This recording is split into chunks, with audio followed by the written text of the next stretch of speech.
চলন্ত বাসে হঠাৎ পিরিয়ড শুরু হয় চারুর। সে তার পাশের ছেলেটিকে উদ্দেশ্য করে বলে, আপনি একটু আমাকে জানালার দিকে সিটটা দিবেন, আমার একটু দরকার আছে, না হলে কিন্তু আপনার গায়ে বমি করে দেব। চারু ছেলেটিকে মিথ্যা বলে পিরিয়ডের কথা চেপে যায়। ছেলেটা তার দিকে তাকিয়ে বলে, এটা আমার সিট, আর আমি এখানেই থাকবো, একটু নড়বো না, তাতে আপনি কি করবেন করুন, বেশি দরকার হলে আমার সামনেই পড়ুন না। ছেলেটাকে অনেক অনুরোধ করলেও ছেলেটা তার সিদ্ধান্ত অটল থাকে। এদিকে চারু কষ্ট বাড়তে শুরু করে। সে তার চোখ বন্ধ করে এক ঠোঁট দিয়ে আর এক ঠোঁট কামড়ে ধরে সিটে হেলান দিয়ে শুয়ে থাকে। তা দেখেও ছেলেটা মায় হয় না, সেও সিটে হেলান দিয়ে শুয়ে পড়ে। দীর্ঘ একদিনের জার্নি কেবল 12 ঘন্টার অতিবাহিত হলো। এখনো 12 ঘন্টা রয়েছে। চারু কষ্টের পরিমাণ ধীরে ধীরে বাড়তে থাকে। চারু যদি জানতো এরকম একটা লোক তার সামনে বসবে, তাহলে খালার বাসা যাওয়ার প্ল্যানটাই ক্যান্সেল করে দিত। এদিকে ছেলেটা টের চোখে দিকে তাকাচ্ছে আর চোখ বন্ধ করে নিচ্ছে। এক পর্যায়ে চারু পায়জামা রক্ত ভিজে শুরু করে সাথে সাথে ব্যথায় বাড়তে শুরু করে। এটা তার জীবনের তৃতীয় পিরিয়ড। আগেও 2বার এরকম ব্যথা সহ্য করেছে, তবে এবারেটা আগের বারের তুলনায় 1.5 বেশি। রক্ত আস্তে আস্তে দখল নিতে শুরু করেছে সমস্ত পায়জামা।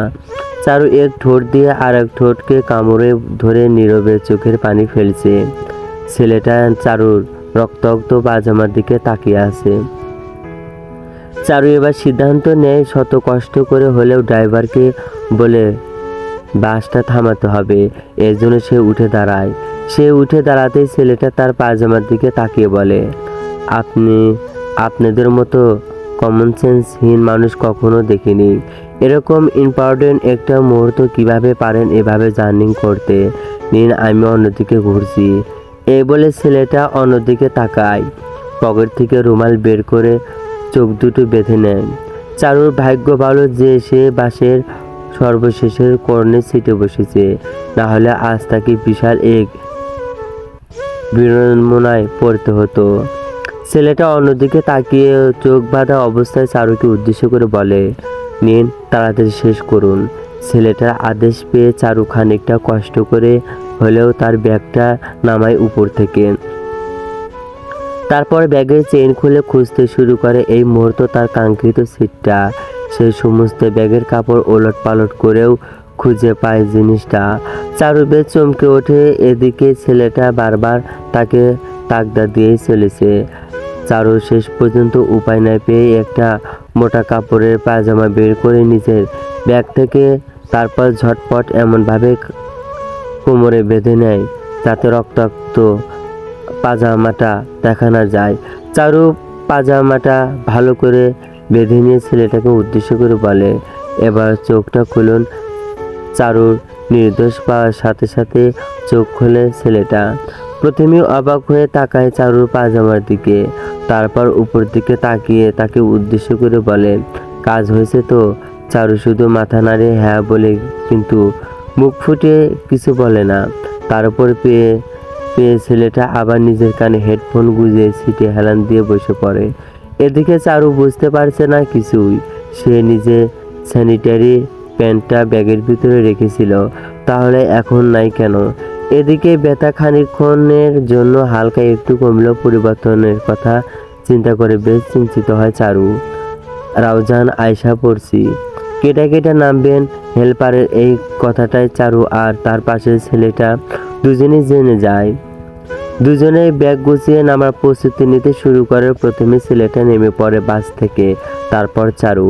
তারা বাস থেকে নামতেই বাসটা চলতে শুরু করে। চারু আস্তে করে গিয়ে বসে পড়ে একটা দেওয়ালে। দেওয়ালটা অনেকক্ষণ নিচু হওয়ায় বসতে বিন্দুমাত্র সমস্যা হয় না তার। ছেলেটা চারুকে এক হাত নাড়িয়ে বিদায় জানিয়ে বলে, বাই বাই, ভাগ্য থাকলেও দেখা হবে আবার। এই বলে ছেলেটা হাঁটতে শুরু করে। চারু ধুম মেরে সেখানেই বসে থাকে। কিছুক্ষণ পরই পশ্চিম আকাশে সন্ধ্যা নামবে, চারদিকে নামবে শুরু করবে ঘন কালো অন্ধকার, কিন্তু এখনো কোনো খবর নেই তার খালা কিংবা খালুর। এদিকে সে তার খালার বাসায় ঠিকানাও জানে না। বাসায় যে ফোন দিয়ে ঠিকানাটা জেনে নিবে তারও উপায় নেই। ফোনের নাম্বার ডায়াল করে কল দিতেই ওপাশ থেকে নারী কণ্ঠ সুর সুন্দর করে বলছে, আপনার ফোনে পর্যাপ্ত পরিমাণ ব্যালেন্স নেই, অনুগ্রহ করে রিচার্জ করুন অথবা ডায়াল করুন এত এত নাম্বারে, আরও ইত্যাদি ইত্যাদি কথা বলছিল। এদিকে পায়জামার রক্ত শুকিয়ে গিয়ে এক বিরক্তিকর পরিবেশ তৈরি করেছে। চারু বুঝতে পারছে না তার এখন কি করা উচিত। সে মোবাইলের স্ক্রিনের দিকে তাকিয়ে খানিকটা চমকে ওঠে। এত তাড়াতাড়ি কিভাবে 8টা বেজে গেল বুঝতে পারছে না। চারু সিদ্ধান্ত নেয় আর এখানে বসে থাকবে না, সামনে আগাবে খানিকটা, তারপর কোনো এক মোবাইল রিচার্জের দোকানে দিয়ে মোবাইল রিচার্জ করে বাসায় ফোন দিয়ে ঠিকানাটা জেনে নেবে। চারু তার ব্যাগটা নিয়ে আস্তে আস্তে এগোতে শুরু করে। বেশ কিছুটা কষ্ট হলেও থেমে থাকে না। চারু খানিকটা সামনে একটা দোকান দেখতে পায়। ঠোঁটে ঠোঁট চেপে সেই দোকানকেই লক্ষ্য করে হাঁটতে শুরু করে। এক পর্যায়ে সে এসে দাঁড়ায় দোকানের সামনে। দোকানে একজন মহিলা চারু মহিলাকে উদ্দেশ্য করে বলে, এখানে কি ফ্যাক্সিলোড করা হয়? মহিলা একবার চারুর দিকে তাকিয়ে কিছুটা শুকনো গলায় বলে, হ্যাঁ করবেন নাকি, নাম্বার দিন। চারু আর কোনো কথা না বলে মহিলাকে নাম্বারটা দিয়ে দেয়। মহিলা চারুর কথা অনুযায়ী তার ফোনে 50 টাকা রিচার্জ করে দেয়। চারু টাকা পরিশোধ করে মোবাইল বের করে প্রথমে বাসায় ফোন দেয়। প্রায় 5-6 বারের মতো রিং হওয়ার পরেও তার ছোট বোন মারিয়া ফোন ধরে। চারু মারিয়াকে বলে ফোনটা তার বাবাকে দিতে। ছোট্ট মারিয়া বড় বোনের কথা অনুযায়ী ফোনটা তার বাবাকে দেয়। চারু এবার তার বাবার কাছ থেকে ঠিকানাটা শুনে এরকম মুখস্থ করে ফেলে। তারপর ফোন কেটে দিয়ে খুঁজতে শুরু করে ঠিকানাটা।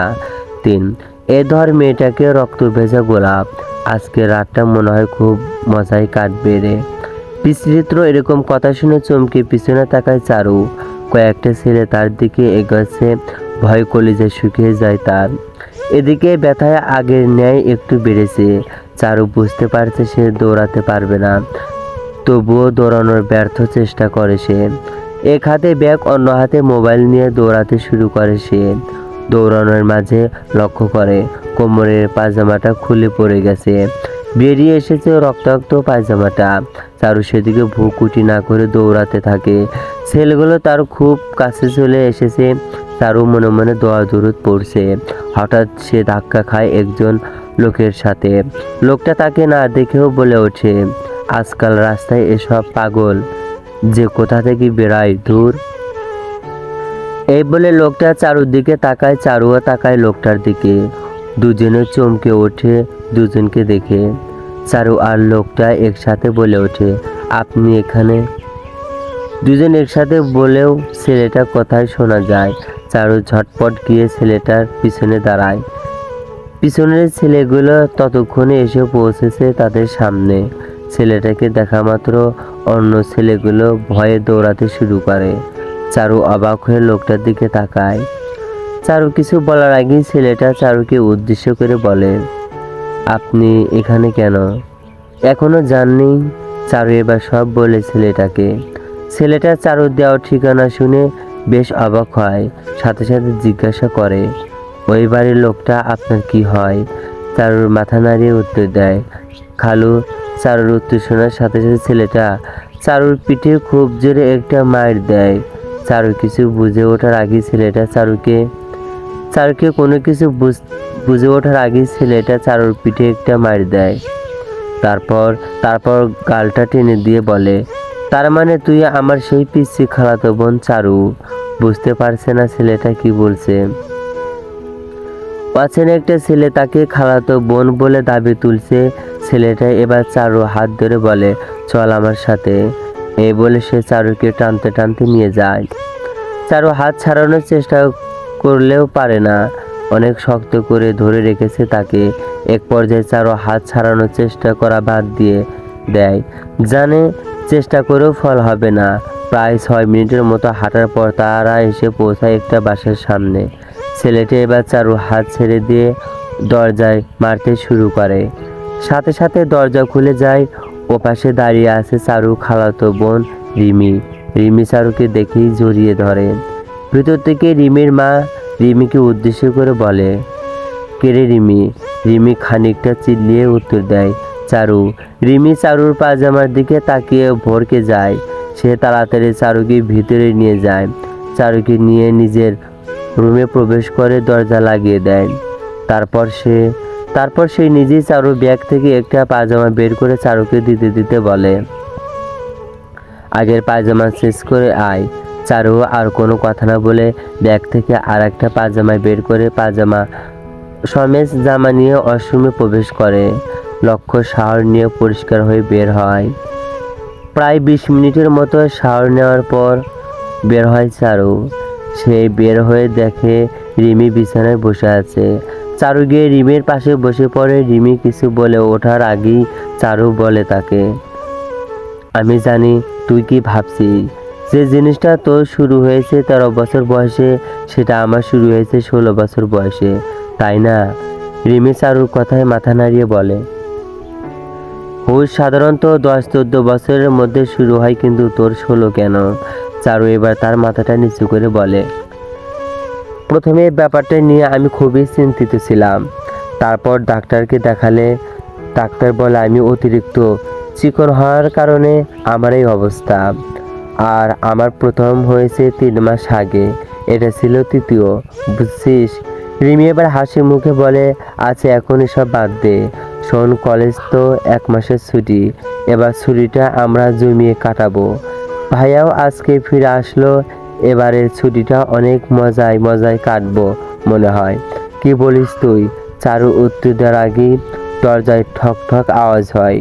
রিমি তাড়াতাড়ি উঠে দরজা খুলে দেয়। দরজার ওপাশে দাঁড়িয়ে আছে চারুর খালামণি আর তার গুণধর ছেলে। তাদের দেখে চারু উঠে দাঁড়ায়। চারুর খালা এসে চারুকে বসিয়ে দিয়ে নিজের পাশে বসেন। তারপর শুরু করে দেন হাই ডু ইউ ডু। এক পর্যায়ে হাউ ডু ইউ ডু পালা শেষ হলে তিনি ডিনারের জন্য আসতে বলে সেই স্থান ত্যাগ করেন। এতক্ষণ থেকে দাঁড়িয়ে দাঁড়িয়ে সব শুনেছিল ছেলেটা আর রিমি। রিমি এবার তার ভাইকে বলে, আদনান ভাইয়া, কালকে আমরা বেড়াতে যাই। ভাইয়া কালকে আমরা বেড়াতে যাব। চারু বুঝতে পারে না গুণধর খালাতো ভাইয়ের নাম আদনান। আদনান এবার চারুর দিকে আরেকবার রিমির দিকে তাকিয়ে বলে, আমার ঠেকা পড়ে নাই তোদের মতো থার্ড ক্লাস মেয়েদের সাথে ঘুরতে বের হওয়া। এ বলে মেয়েদের মতো মুখ ভেকসি কেটে সেই স্থান ত্যাগ করে আদনান। রিমি আর চারু তার যাওয়ার পথের দিকে তাকিয়ে থাকে। চারুকে নিয়ে ডিনার টেবিলে হাজির হয় রিমি। চারু সেখানে গিয়ে দেখতে পায় তাদের আগে থেকেই সেখানে বসে আছেন আদনান ও তার মা। চারু গিয়ে আদনানের পাশে চেয়ারটায় বসে পড়ে। রিমি বসে পড়ে চারুর পাশে চেয়ারটায়। রিমির মা সবাই ভাত দিয়ে শুরু করে। চারু তার খালামণিকে উদ্দেশ্য করে বলে, খালামণি, খালু বাসায় নাই? তার খালামণি তার দিকে তাকিয়ে মুচকে এসে বলে, তোর খালু কয়েকদিনের জন্য ঢাকা গেছে। তারপর কেউ আর কোনো কথা না বলে খেতে শুরু করে। খাওয়ার শেষ পর্যায়ে চারু অনুভব করে কেউ তার পায়ের মধ্যে সজোরে লাথি মেরেছে। সে বহু কষ্টে মুখ দিয়ে শব্দ করার হাতে বিরত রাখে 3 জনকে। তারপর তার কড়া চোখ দিয়ে টেবিলের প্রত্যেকটা ব্যক্তির দিকে তাকায় চারু, সবার মনোযোগী নিজ নিজ প্লেটের দিকে। চারু বুঝতে পারে না কে এই অকাজটা করলো। সেদিনের মতো ডিনার শেষ করে চারু পানি খেয়ে রিমির ঘরকে উদ্দেশ্য করে হাঁটতে শুরু করে। তারা আগেই রিমি নিজের ঘরে চলে গেছে। চারু রিমির ঘরে যাওয়ার সময় মাঝে একটা সুন্দর ঘর লক্ষ্য করে। কৌতূহল বশত ভিতরে প্রবেশ করে চারু। ভিতরে প্রবেশ করে ঘরের চারিদিকটা দেখতে শুরু করে চারু।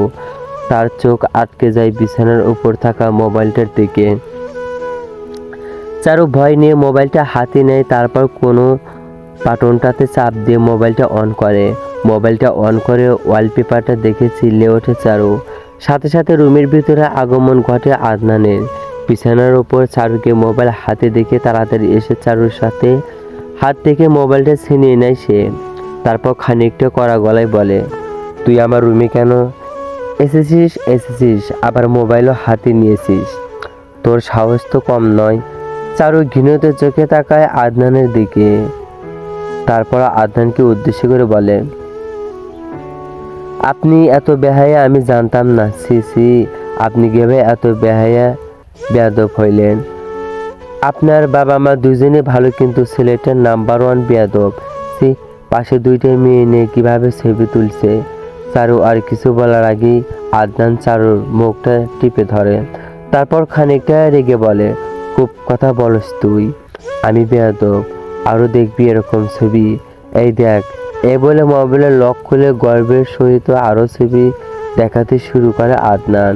এসব ছবি দেখে নিজের চোখ বন্ধ করে নেয় চারু। আদনান এবার চারুকে দাঁড় করায়, তারপর এক রহস্যময়ী গলায় বলে, আমি তোর মতো সারাদিন বই নিয়ে পড়ে থাকি না। পড়তে পড়তে নিজে শরীরটাকে তোর ডান্ডানাচুনি বানিয়ে ফেলেছিস। আমার কাছে লাইফ মানে চিল। তোর মতো বই নিয়ে পড়ে থাকা নয়, আরও দেখবি নাকি পিকগুলা। চারু আর কোনো কথা না বলে ততক্ষণ আদনানের রুম ত্যাগ করে। চারু খুব জোরে গেছে, এই ছেলে সাহস কম নয়, তাকে কিভাবে কিনা বলে ভান্ডানাচুনি, এর প্রতিশোধ সে নেবে। এরকম আরও কথা বিড়বিড় করতে করতে রিমির মুখে প্রবেশ করে চারু। দেখি রিমি ঘুমিয়ে পড়েছে। চারু গিয়ে শুয়ে পড়ে রিমির পাশে। ঘুমিয়ে পড়ে সেদিনের মতো। রাত 2 কি 3টার সময় এক আজব চিৎকারে ঘুম ভাঙে চারু আর রিমির দুজনেরই। দুজনে তাড়াহুড়ো করে দরজা খুলে বের হয়ে বুঝতে পারে কত বড় ভুল করে ফেলেছে। এই গভীর রাতে তাদের বাড়িতে হানা দিয়েছে একদল ডাকাত। দুজন ডাকাত এসে রিমি আর চারুর গলায় ছুরি ধরে। মধ্যরাতে আদনানের বাড়িতে হানা দিয়ে একদল ডাকাত।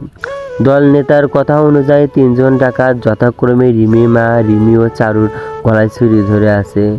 এখানেও অবাক করার বিষয় হচ্ছে বাড়িতে এত কিছু ঘটে যাচ্ছে, অথচ আদনানের রুমের দরজা এখনো বন্ধ। দলের নেতার নির্দেশে একজন গিয়ে আদনানের দরজায় থাবা মারতে শুরু করে। প্রায় 2 মিনিটের মধ্যে থাবা মারার পর হঠাৎ খুলে যায় দরজা। দরজার ওপাশে ভেসে ওঠে সদ্য ঘুম থেকে ওঠা আদনানের মুখখানা। সে চোখ ডলতে ডলতে বলে, কে রে, এত রাতে কেউ এভাবে ডাকাডাকি করে নাকি? তার এই কথার জবাবে একজন ডাকাত বলে ওঠে, আমরা ডাকাত, আজ তোমাদের বাড়ি ডাকাতি করব। আদনান তাদের চমকে দিয়ে উত্তর দেয়, ডাকাতি করবে তা করো, আমার দরজায় থাবা মারছো কেন? তোমরা যা করার করো, কিন্তু আমার ঘুমের ডিস্টার্ব দিও না। এ বলে সে রুমের দরজা বন্ধ করে দেয়। তার এরকম কথাবার্তায় ডাকাতরা দল সহ উপস্থিতি সবাই বোকা হয়ে যায়। এবার ডাকাত দলের নেতার কথা অনুযায়ী অন্যান্য লোকের এক এক করে চলে যায় সব কিছু আনতে। এদিকে সবারই গলায় ছুরি ধরা। এ অবস্থায় কেটে যায় 10 মিনিট। হঠাৎ তাদের ঘরের ভিতরে প্রবেশ করে কয়েকজন ছেলে। তারা সংখ্যায় 20। ডাকাত দলের নেতা তাদের দেখে চমকে যায়। তাদের হাতে পিস্তল রয়েছে। সাথে সাথে খুলে যায় আদনানের ঘরের দরজা। ধরে ফেলা হয় ডাকাতদের। বাসায় উপস্থিত সব আত্মীয় স্বজনরা আদনানকে নিয়ে যেতে আসে, যা মোটেও সহ্য হচ্ছে না চারুর। কালকে সংবন্ধ একটা ডাকাত দলের ধরিয়ে দেওয়ার পর আদনানের কথা মতোই সবাইকে বাড়িতে দাওয়াত দেওয়া হয়েছে। সবাই আদনানের প্রশংসা করেছে, শুধুমাত্র চারু আর রিমি বাদে। এবার আদনান সবার মাঝে থেকে উঠে এসে রিমির আর চারুর সামনে দাঁড়ায়। রিমি তাকে দেখে মুখটা সরিয়ে নেয়। আদনান এবার নিজের কুইনটা ডলতে ডলতে বলে, বুঝলি, তোরা দুইটা হইল গবেট। গবেট কথাটা শুনে রিমি আর চারু দুজনেই প্রচণ্ড রেগে যায়। তাদের রাগ দেখে আদনান আবার বলতে শুরু করে, সারা জীবন গবেট থাকলেও হবে না, আমার মতো বুদ্ধিমান হতে শেখো।